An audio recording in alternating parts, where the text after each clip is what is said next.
There are people who flirt openly, people who hide their intentions. And then there are people like Zoe. She never admitted she wanted someone else's boyfriend. Instead, she insisted she was simply one of the guys. According to her, she wasn't like other girls. She hated drama, loved sports, preferred beer over cocktails, thought makeup was a waste of money, and believed girls who wore dresses were only doing it for attention. At least, that's what she wanted everyone to believe. My name is Emma Brooks. I'm 22 years old, and for almost a year, I watched my supposed friend slowly try to convince my boyfriend that I wasn't good enough for him. Not by flirting. That would have been obvious. Instead, she made me look like the problem. Nathan and I started dating during sophomore year. He was studying computer science. I was majoring in psychology. We met during orientation after getting completely lost trying to find the same lecture hall. Neither of us had any sense of direction. We laughed, got coffee, started studying together, and eventually, we became inseparable.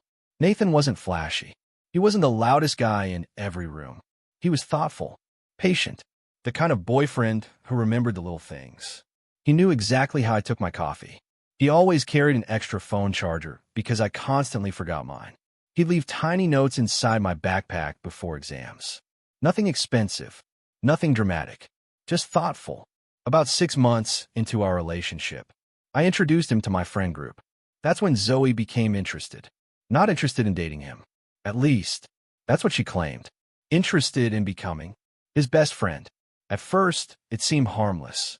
She'd join conversations, send memes, challenge him to video games, invite herself to study sessions. Nathan assumed she was simply outgoing. So did I, until little things started happening. If Nathan complimented my outfit, Zoe would laugh. I could never spend an hour getting dressed. I'd spent 15 minutes. If I ordered a salad, she'd loudly order the biggest burger on the menu. I actually eat real food.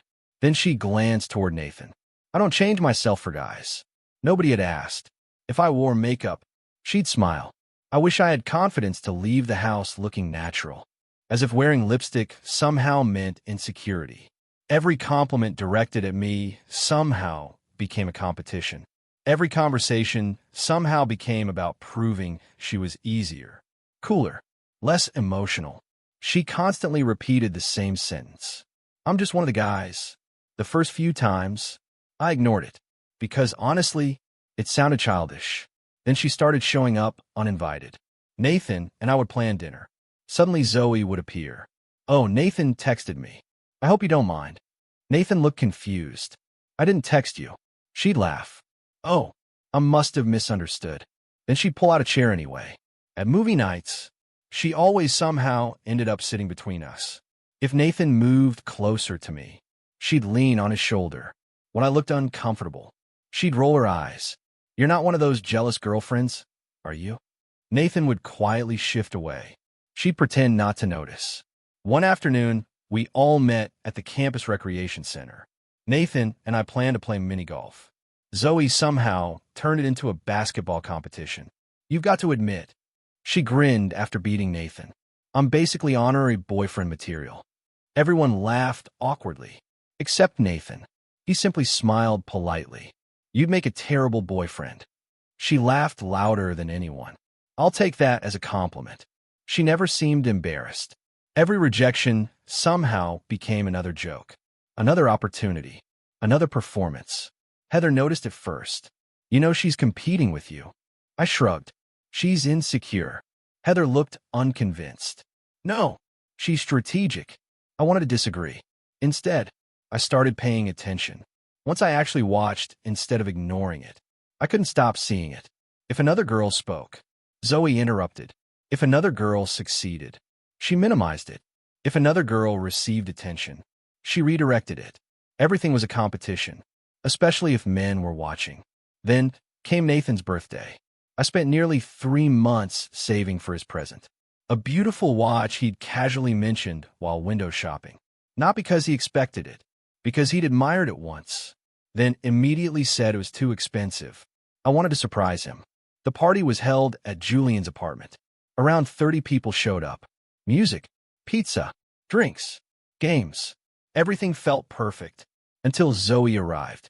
She carried a huge gift bag, walked straight toward Nathan, and hugged him much longer than necessary. I got you something amazing. Nathan smiled politely. You didn't have to. Oh, she winked. I know, but unlike some people, she glanced at me. I actually pay attention. The room suddenly felt quieter. Nathan opened her gift. 2 VIP concert tickets. For his favorite band. Only 2 tickets. Everyone immediately understood. Someone joked. So who's the lucky date? Zoe answered before Nathan could. I figure girlfriends don't usually appreciate real music. She laughed. I'll take one for the team. Nobody laughed with her this time. Nathan slowly looked inside the envelope. Then back at Zoe. You only bought 2? Yeah. She smiled proudly. Thought it'd be fun. Nathan closed the envelope, then quietly handed it back. I can't accept these. Her smile disappeared. What? I'm not going. You love this band. I do. He placed the tickets on the table. But I'm not going anywhere that excludes Emma. Complete silence. Zoe blinked. I wasn't excluding her. There are 2 tickets. She opened her mouth, closed it, then laughed nervously. I figure couples need space sometimes. Nathan shook his head. No, we don't. For the first time, I saw genuine panic in her eyes. Not because he rejected the tickets. Because he rejected the story she'd been trying to build for months. She quickly recovered. Whatever. I'll invite Alex instead. I noticed something interesting. The second she mentioned Alex, her entire personality shifted. She checked her hair, adjusted her shirt, smiled differently. Heather leaned toward me. She has the biggest crush on him. I looked across the room. Alex had just arrived. Tall, quiet, engineering major. Nice enough.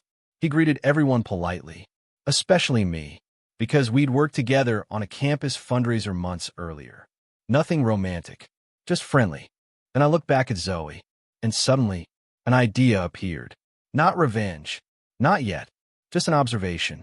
The girl who spent months trying to prove she was better than every other woman had one weakness.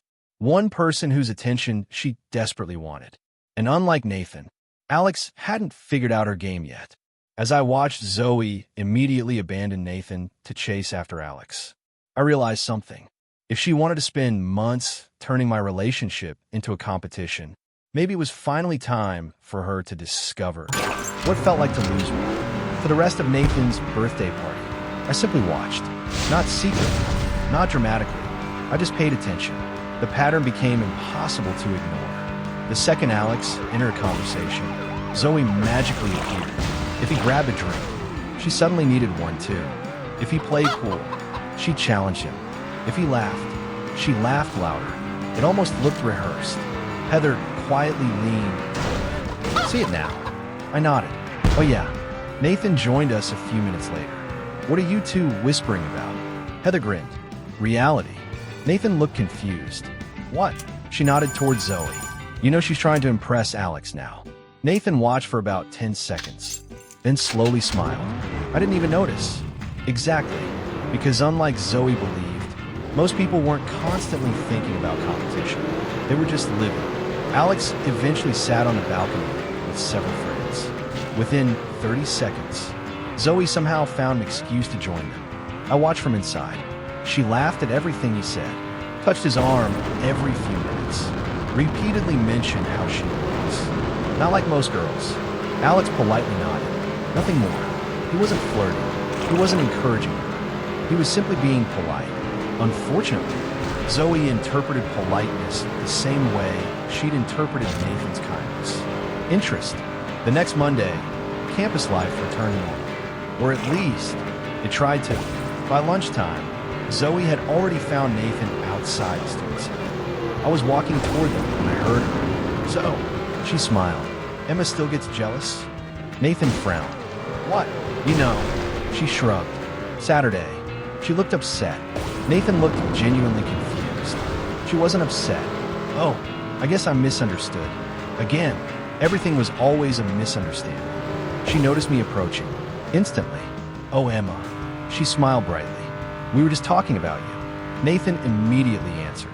Actually, we weren't. For half a second, I saw irritation flash across Zoe's face. Then it disappeared behind another smile. I was telling Nathan we should all hang out more. Nathan politely shook his head. We're pretty busy lately. Oh, she laughed. I promise I won't steal him. Nobody laughed, not even her. The silence lasted long enough to become uncomfortable. Finally, she walked away. Heather had witnessed the entire thing. She's getting desperate. I know. No, Heather corrected me. She's getting sloppy. That afternoon, something unexpected happened. Alex sat beside me before psychology class. Can I ask you something? Sure. He looked slightly uncomfortable. Has Zoe always been? He searched for the right word. Intense. I almost smiled. What happened? He sighed. She waited outside my engineering lecture. What? She said it was coincidence. I raised an eyebrow. But my class ended 40 minutes later than hers. Interesting. Very interesting. He continued. Then she insisted we should start eating lunch together. And I barely know her. Now things were starting to make sense. Nathan wasn't unique. Zoe simply focused on whichever man currently had her attention.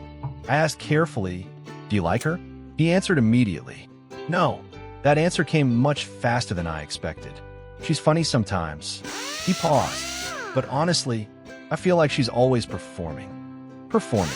That was probably the best description anyone had ever given. Because nothing Zoe did seemed natural. Everything felt designed. Calculated. Like every sentence existed to create an impression. 2 days later, our entire friend group met at a campus cafe. About 10 of us squeezed around 2 tables. Nathan sat beside me, Alex across from us, Heather and Julia nearby. Then Zoe arrived, 5 minutes late, carrying a football, into a coffee shop. She dramatically tossed it toward Alex. Caught it. The ball hit his coffee instead. Coffee spilled across his notebook, across his phone, across the table. Oh my God. Alex immediately grabbed napkins. Zoe laughed. My bad. She didn't help clean it. Instead, she smiled. See, I'm basically one of the guys. Julian quietly muttered. The guys usually apologize. Heather nearly choked, trying not to laugh. Alex forced a smile. It's okay, but it clearly wasn't. His engineering notes were soaked. His phone case dripped coffee, and Zoe simply sat down, completely unconcerned. Then she noticed I was wearing a new dress. Oh, she smiled. You dressed up. I looked down. It was a simple blue sundress. It's warm today. I would have worn something cute. She shrugged. But I value comfort. Heather looked directly at her. So do we. Another awkward silence. For the first time, people weren't automatically agreeing with Zoe anymore. They were noticing, really noticing, every unnecessary comparison, every passive-aggressive comment, every attempt to put another woman down. She noticed it too, because suddenly she became louder, more energetic, more desperate for attention. Then she turned toward Alex. You know, she laughed. I've never understood why girls play hard to get. Alex looked up from cleaning his notebook. I don't think they all do. No. She grinned. I always tell guys exactly what I think. Alex nodded politely. That's nice. She leaned closer. So what kind of girl do you usually date? Everyone at the table went quiet. Alex answered honestly. I like kind people. She smiled confidently. I am kind. He nodded. I know. Then he looked toward me. Like Emma.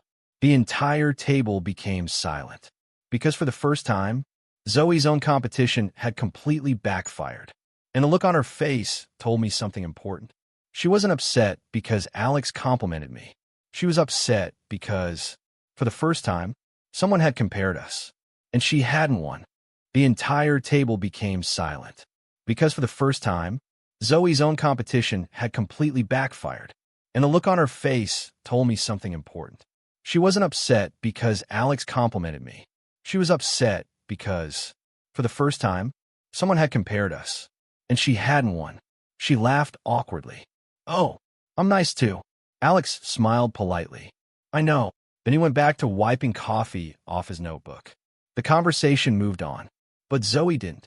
For the rest of lunch, she barely spoke. She kept glancing at Alex, waiting, almost expecting him to notice she'd gone quiet. He never did. That seemed to bother her more than anything else, because attention had always been her reward. Without it, she looked lost. Later that afternoon, Heather caught up with me outside the library. Did you see her face? I laughed. I tried not to. Heather shook her head. I don't think anyone's ever ignored her before. Maybe she was right. For months, Zoe had controlled every conversation, every compliment, every group gathering. Not because people admired her, because most people simply avoided conflict. They smiled, nodded, changed the subject, and she mistook politeness for approval. But something had shifted. People had started paying attention, actually paying attention. A few days later, Julian invited everyone to his apartment for game night. About 12 people showed up. Board games, pizza, music, nothing fancy. Nathan sat beside me on the couch. Alex arrived a few minutes later. Then Zoe walked in carrying a six-pack of beer. She held it up proudly. I brought the important stuff. Julian laughed. We got plenty already. Oh, she smiled. I just figured the guys would appreciate someone thinking ahead. Heather quietly whispered to me. There it is again. The performance. Everything somehow became about proving she was different, better, more effortless. Halfway through the evening, we started playing Never Have I Ever. Harmless questions at first. Never have I ever broken a bone. Never have I ever failed a class. Never have I ever gotten a speeding ticket. Everyone laughed. Then Zoe smiled. My turn. She looked directly at me. Never have I ever needed constant reassurance from my boyfriend. A few people shifted awkwardly. Nathan frowned immediately. Nobody drank, because nobody knew what she meant. Zoe laughed. Oh, come on. Some girls are so insecure. She looked at me. I could never text a guy asking where he is every hour. I stared at her. I've literally never done that. She shrugged. I wasn't talking about you. The room became painfully quiet. Julian finally broke the silence. Then who were you talking about? She blinked. I mean, you know. No. Julian smiled. We don't. For the first time, she had to explain one of her little comments. And suddenly, it wasn't funny anymore. She mumbled something, reached for another slice of pizza. The game continued. A few rounds later, Alex's phone rang. He stood and walked onto the balcony to answer it. Less than 30 seconds later, Zoe stood too. I need some fresh air.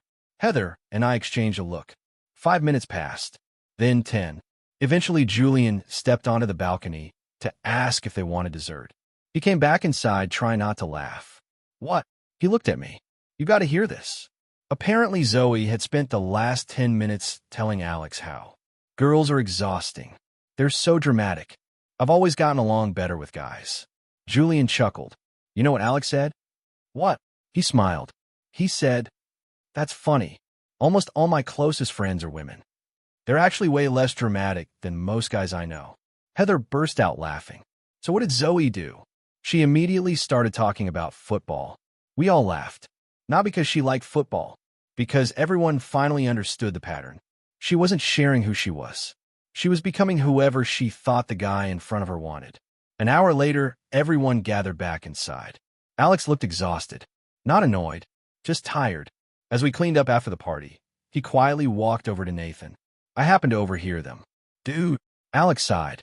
I don't know what's going on with Zoe. Nathan looked sympathetic. I know. I've tried being polite. Nathan nodded. So did I. Alex rubbed the back of his neck. I think she's interested. Nathan answered immediately. She is. Alex looked surprised. I've literally known her for 3 weeks. Nathan laughed softly. That doesn't matter. Then he said something that perfectly described the last 6 months. She doesn't actually get to know people. She gets attached to the attention they give her. Alex stayed quiet, because deep down, he knew Nathan was right. The next Monday morning, our entire friend group met before class.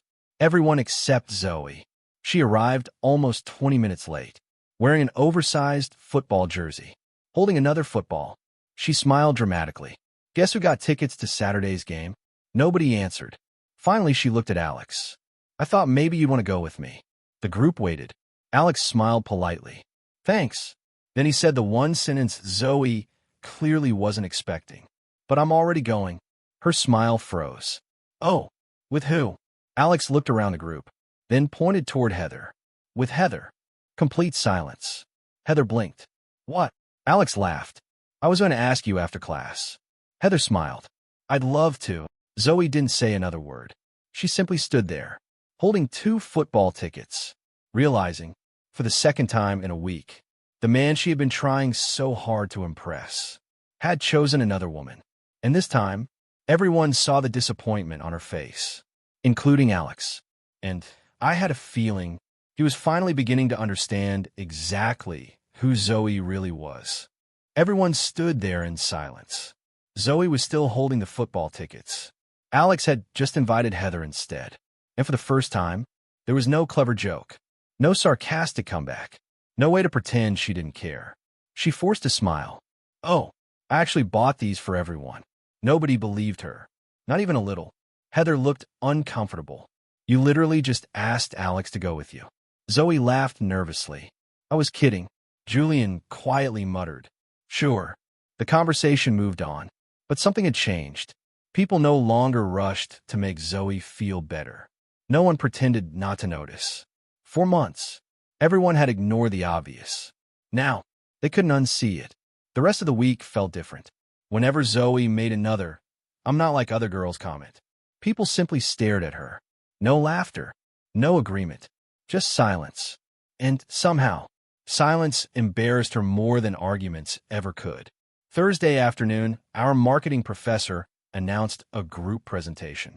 For people per team, completely random, by pure coincidence. I ended up with Heather, Alex, and Zoe. The second our names were announced, Heather whispered, "This is going to be exhausting." She wasn't wrong. We met that evening in a library. Alex immediately started organizing the project. "I'll handle the research." Heather volunteered to design the slides. I agreed to present. Then everyone looked at Zoe. She smiled confidently. "I'll be the ideas person." Alex frowned. "What does that mean?" "I'll just help wherever." Translation: she didn't want to do actual work. Alex politely pushed a notebook toward her. "Could you summarize these articles?" She looked disappointed. "Oh, I thought I'd help with the creative side." Heather smiled. "This is the creative side." For the first time, someone wasn't letting her avoid responsibility. She reluctantly agreed. 20 minutes later, she wasn't working. She was scrolling through her phone.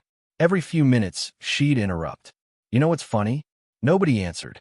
"I actually understand guys better than girls." Silence. "I've always been one of the boys." More silence. Finally, Alex looked up. "Could you finish page 3? She blinked. "What?" "The article." "Oh." She sighed dramatically. "Right." The performance wasn't working anymore. Nobody rewarded it. Nobody encouraged it. Nobody even acknowledged it. After 2 hours, we finally finished.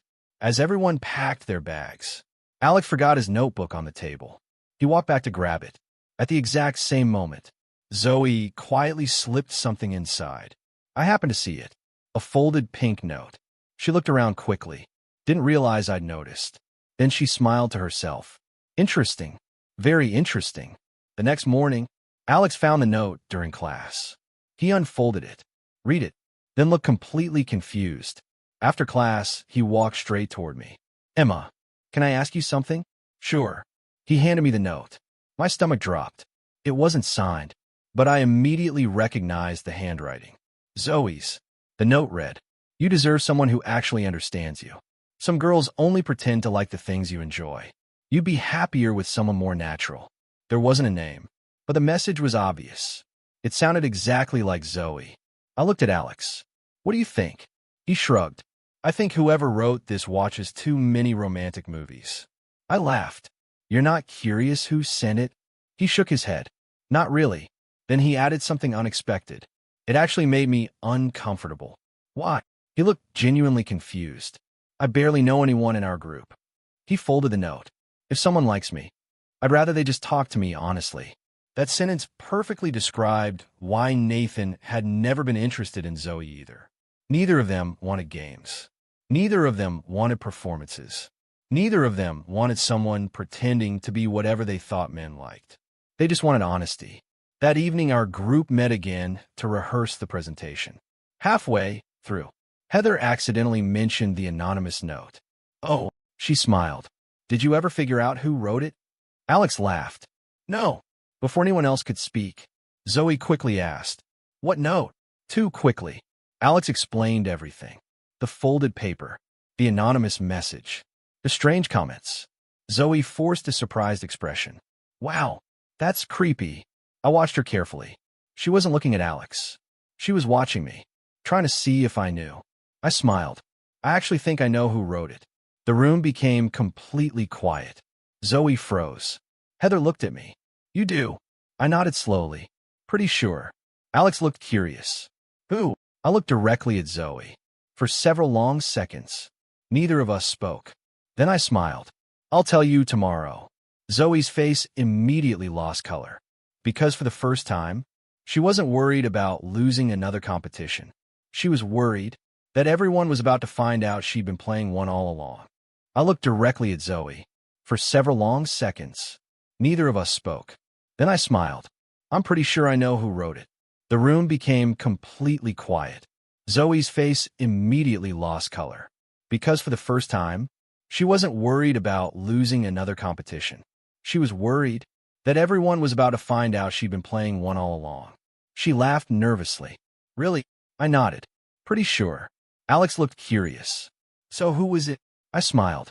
Tomorrow. Then I picked up my backpack. I've got another class. The entire walk home, Heather couldn't stop laughing. You scared her to death. I know, but do you actually have proof? I pulled out my phone. I think so. The previous night, after seeing Zoe slip the note into Alex's notebook, I'd taken a photo, not of the note, of Zoe, standing beside Alex's backpack, holding the folded pink paper. The picture didn't show her placing it inside, but it showed enough to explain what happened. Heather stared at the picture. Oh, she's finished. The next afternoon, our presentation went perfectly. The professor complimented our teamwork. Ironically, our group received the highest grade in the class. As everyone packed their things, Alex looked at me. So, the note. Several classmates stopped walking.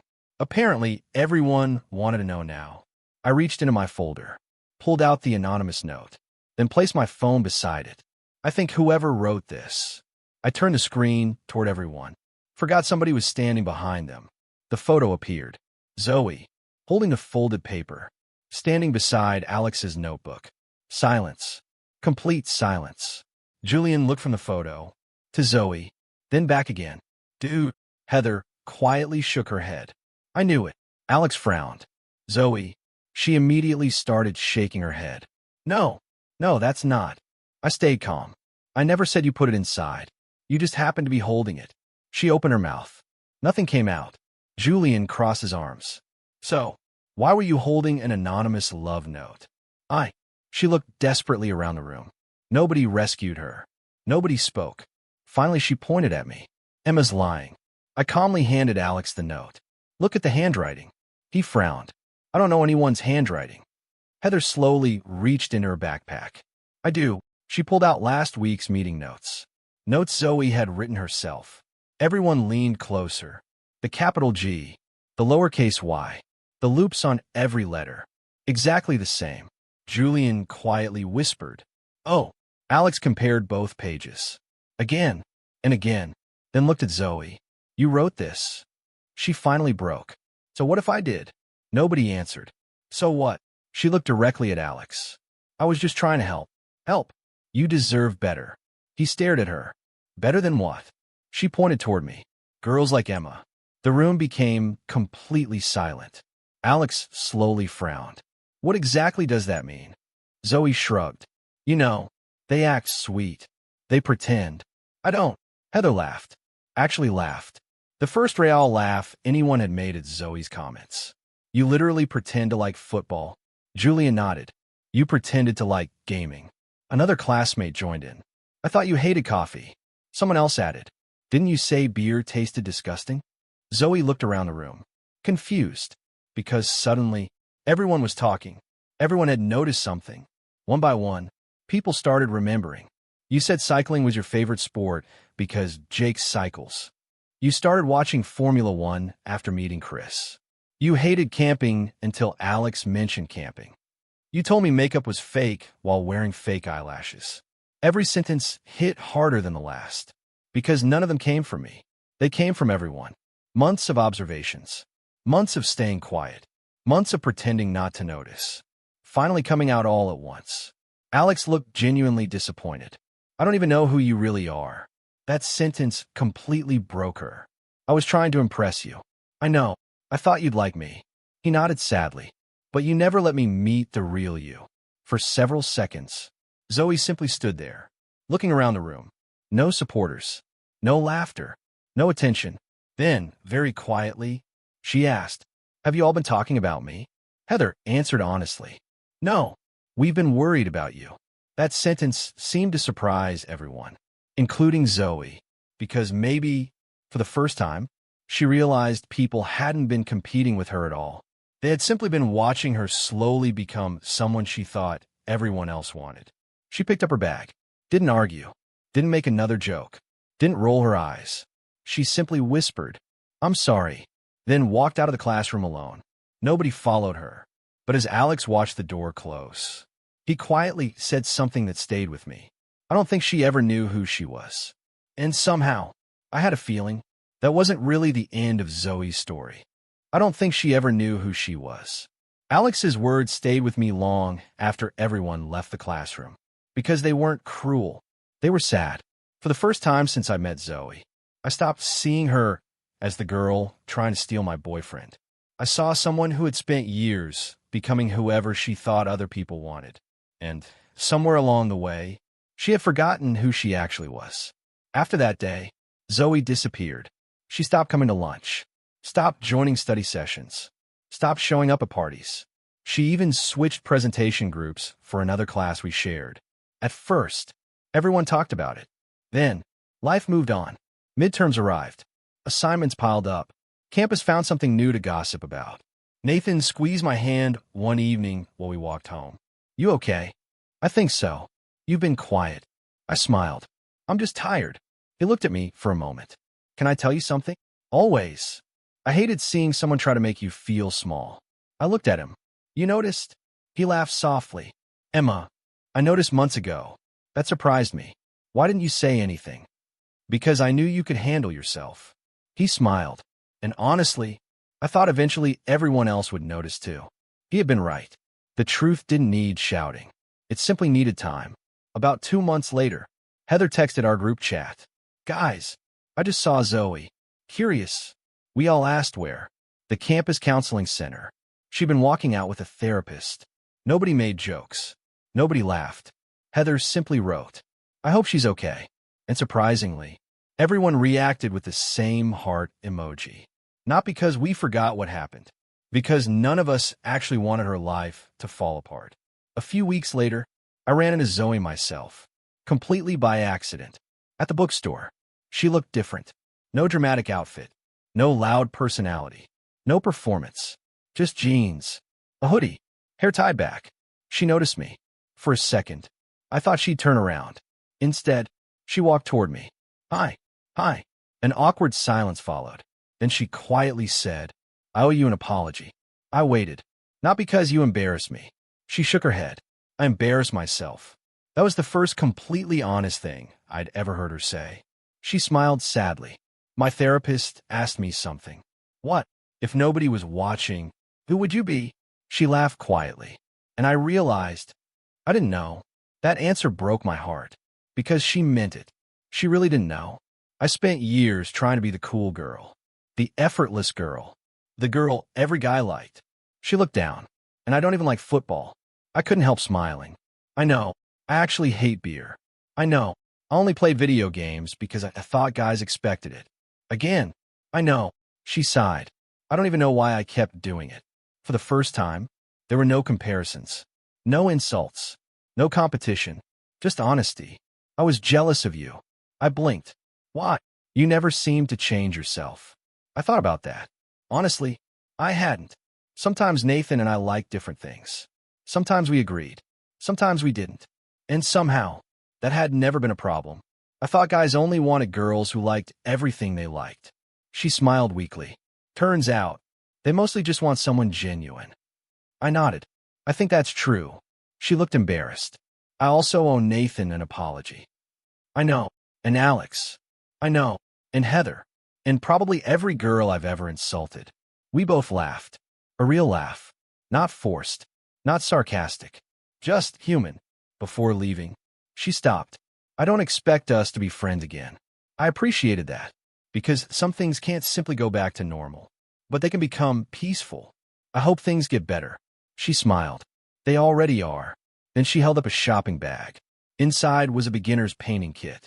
You paint? She laughed. No, I've always wanted to. So why now? She smiled wider than I'd ever seen before. Because nobody told me girls who paint are uncool. For the first time since I'd known her. That smile looked real. 6 months later, Alex and Heather officially started dating. Nathan and I celebrated our second anniversary. Julian still teased everyone. Life kept moving. One afternoon, our psychology professor asked the class a simple question. What is the biggest obstacle to healthy relationships? People answered. Poor communication, lack of trust, jealousy, fear. Then he smiled. The biggest obstacle is pretending to be someone you think deserves love. I immediately thought of Zoe, because that had been her entire life, trying to earn love by becoming whoever everyone else wanted, instead of believing she was already enough. I haven't seen her in over a year now. Sometimes Heather hears updates. Apparently she's happier. She joined our club, made new friends, stopped chasing attention, started figuring out who she actually is. And honestly, I'm happy for her, because despite everything, I never wanted her to lose. I just wanted her to stop treating every other woman like she had to. The funniest part? Nathan recently asked me if I remembered the football tickets. I laughed. I do. He smiled. You know, I don't even like football that much. Neither did Alex. Neither did Julian. None of the guys she'd spent years trying to impress actually cared about half the things she pretended to love. And maybe that's the biggest lesson this story taught me. The people worth loving don't expect you to become someone else. They simply hope you'll be yourself, because pretending might get someone's attention for a moment. But authenticity is what keeps it. And the day Zoe stopped trying to be one of the guys was probably the first day she finally became herself.